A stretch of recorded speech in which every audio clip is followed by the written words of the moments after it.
Alright, I'm back, and listen to that fresh, crisp audio again. No cameos from my flatmate in this one, hopefully.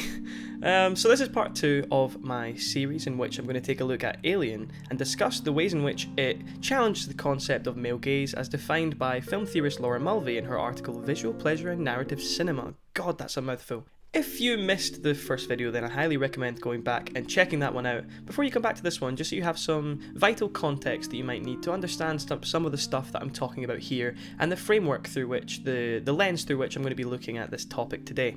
Also, don't forget to like, subscribe, and all that good stuff. But without further ado, let's get started. So Laura Mulvey tells us that the gaze of the on-screen male characters, as well as the gaze of the audience, but we'll get to that later, don't fret.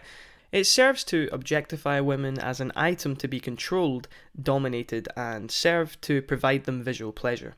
So, addressing women's lack of narrative agency in the classical Hollywood paradigm, Jeffrey Brown writes that women are present only to be rescued or to confirm the heterosexuality of the hero. Now, examples of this are everywhere in the Hollywood classics. You might actually be able to think of some yourself. The one that I always go to is the Western genre, the classical Western genre. We all have seen them, we all love them, but there's one thing you have to be aware of in the way that they utilise women typically in their films. Stephen Mayer writes that the goal was always, in Western films, to rescue the captured people, usually women, and return them home. Now, he's right in specifying that this is a case of usually, and not in every example. There will always be anomalies and deviations from the norm, but it's important to watch these films with this trope in mind. It doesn't in any way detract from the quality of these films, and you shouldn't feel guilty for enjoying them. I certainly don't.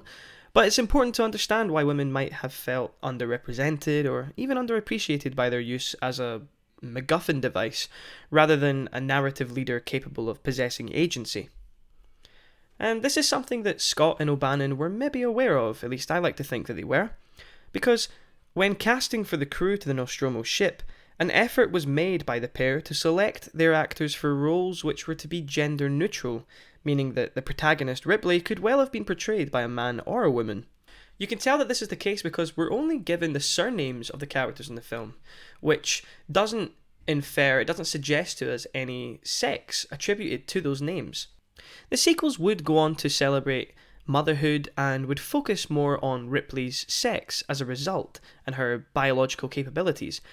But in Scott's original, Alien, the cast and crew could well have been made up of entirely different demographics than the ones that we see in this finished product. It just so happens that these were the people thought to be best for the story that O'Bannon had written. Nobody's role in this narrative is determined by their sex or their gender identity. So if we return to the idea that Mulvey laid out of women being subjected to an objectifying gaze, how does Ridley Scott's film exactly buck this trend that was common in this era?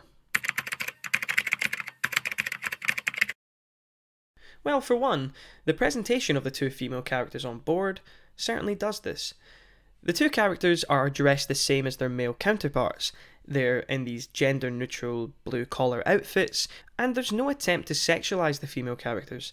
Also noteworthy and interesting is the fact that there's no male character that attempts to engage in any sort of sexual or romantic interaction with Ripley, which allows her to carry out her objective and carry on with her journey without being distracted by a romantic interest. And carrying out her journey is something that Ripley certainly does, as she assumes active narrative control as the film progresses, succeeding Dallas as the ship's captain following his demise to the xenomorph.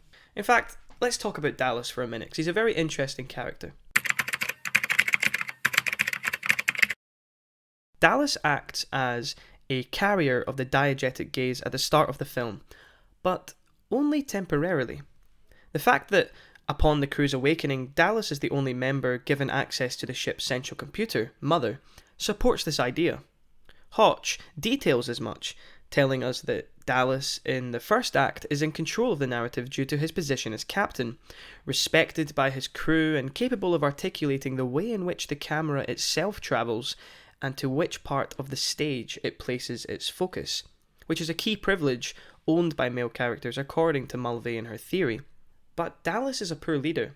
He makes the easy decision, simply looking to appease his crew members and maintain a copacetic environment. We see this as he's easily manipulated by Ash, and in the end, it's his hesitancy to remove the alien from the ship, or at the very least to quarantine it, that leads to his own tragic, albeit heroic, downfall. But his diegetic agency and his male authority are challenged by Ripley on several occasions, as she refuses to simply be commanded and is not blinded by irrational thought, as was the normal presentation of female characters in the sci-fi genre at this point. Instead, we have our first confrontation in the hallway between these two characters. Now, take a look at this scene, this argument between Dallas and Ripley, and think to yourself and tell me, who do you think best displays the attributes, the judgment, the mental character, and the leadership qualities that you would think would best fit a ship's captain? Just tell me how you can leave that kind of decision to him. Look, I just run the ship. Anything that has to do with the science division, Ash has the final word. How does that happen? It happens, my dear, because that's what the company wants to happen. Since when is that standard procedure? Standard procedure is to do what the hell they tell you to do. And it's from this moment onwards that it becomes clear to us that Ripley is the one destined for leadership, not her male counterparts. A novel idea for this genre for sure, as she becomes the principal causal agent in this story, meaning that it's her actions that dictate the plot. The final example that I'd like to discuss in this video is probably the most blatant and obvious one, and it's the way in which the usage of male gaze is something which is actively punished in the film. As O'Bannon and Giger punished viewers by forcing them to confront castration anxiety, Scott punishes the on-screen male characters by having them become victim to the alien creature should they gaze for too long. As Kane is attempting to satisfy his scientific curiosity, he peers into the alien egg before being effectively abducted by the alien in an assertion of dominance that would usually be attributed to the male character viewing a certain subject and objectifying it. More blatant still is the fact that, after attaching itself to Kane, the xenomorph removes his bodily autonomy, reducing him to nothing more than a fertile host to give birth to its spawn. By doing this, the xenomorph removes his narrative agency. In the director's cut of the film, we are treated to this really disturbing moment where Ripley, at this point the last survivor and sole carrier of the diegetic gaze, she finds the alien's nest that it has formed in the heart of the Nostromo.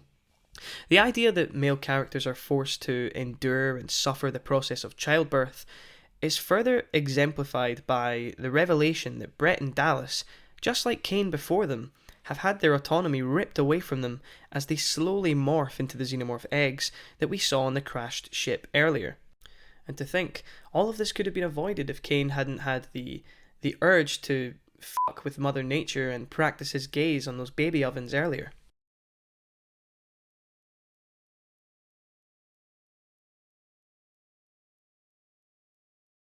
Okay, I think I've rambled enough now about the ways in which the presentation of the diegetic male gaze in Alien is a subversion of what would be considered the norm. I hope that you've really enjoyed this second part of my mini video essay suite. If there's something that you've taken away that you find interesting, or if you think I've just been chatting a load of crap, then let me know in the comments below. But regardless, please like and subscribe because there's plenty more where this came from. Next time we're going to dive into the final component of the male gaze as defined by Mulvey and see how Alien deals with the spectatorial gaze.